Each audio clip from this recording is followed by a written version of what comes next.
It seems like a lifetime ago, starting in January of this year, when thousands, then tens of thousands, then hundreds of thousands of Israelis were protesting Prime Minister Benjamin Netanyahu's attempt to significantly weaken Israel's judiciary, while he faced an ongoing criminal trial for multiple corruption charges. It was a campaign largely led by the nonprofit organization Brothers in Arms, formed by members of the Israeli Army Reserves, including this man, Special Forces veteran Eyal Naveh.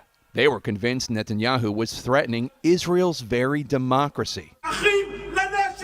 In addition to acts of protest and civil disobedience, Brothers in Arms got around 10,000 members of the reserves to pledge to stop serving. And then came October 7th.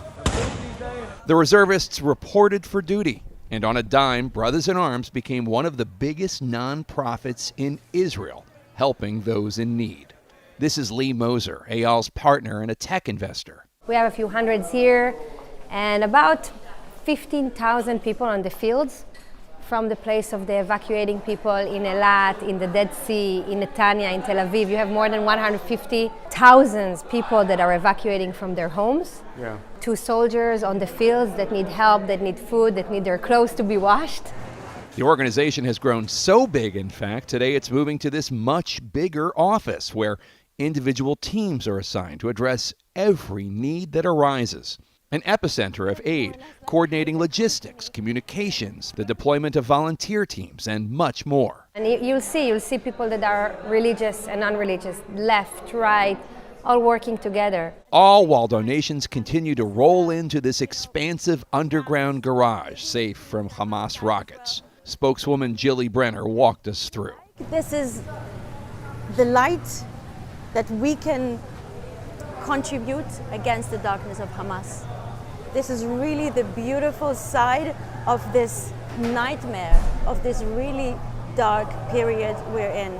Moser is reluctant to engage in the politics of it all. And a lot of people were warning at the time that Netanyahu was getting so distracted with what he was trying to do with the judiciary that he was taking his eye off the ball from his number one task, which was keeping the country safe. What we feel is right for our country is to focus on the present, helping the people, helping the IDF to win. And believe me, there will be time that we'll gather again and speak about the future change and how we want our country to look like from a leadership perspective and from, citizen perspective. But Ronen Kohler, 40-year veteran of the Israeli Navy, submariner, and one of the original members of Brothers in Arms, well, he has no such issue. What you're doing now is obviously different. Are you still fighting for Israel just Absolutely. in a different way? Absolutely.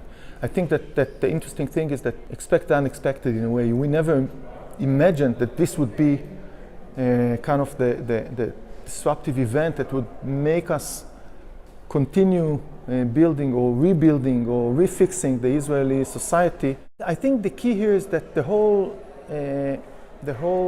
social infrastructure was already in place. To Kohler, every single thing about October 7th and since illustrates the failures of Prime Minister Netanyahu and the righteousness of Brothers in Arms, including what they see as the Israeli government's inability to care for its own people.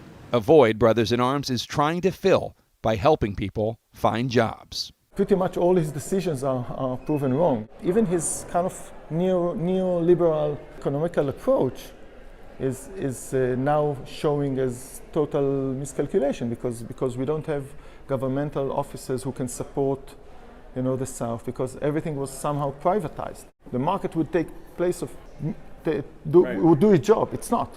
So we have tens of thousands of people that we are now supporting.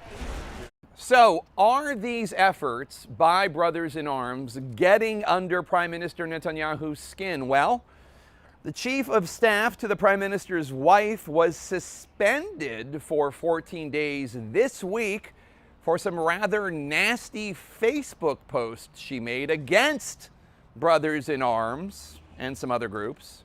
Quite frankly, how could Netanyahu not see Brothers in Arms as a serious threat?